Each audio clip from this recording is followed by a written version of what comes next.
What you see here is the DeWalt 923.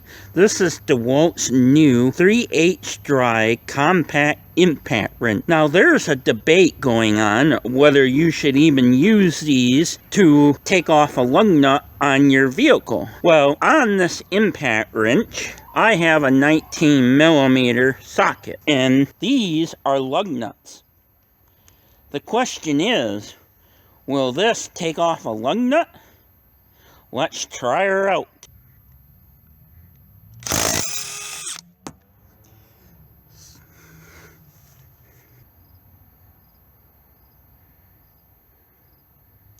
There's the lug nut.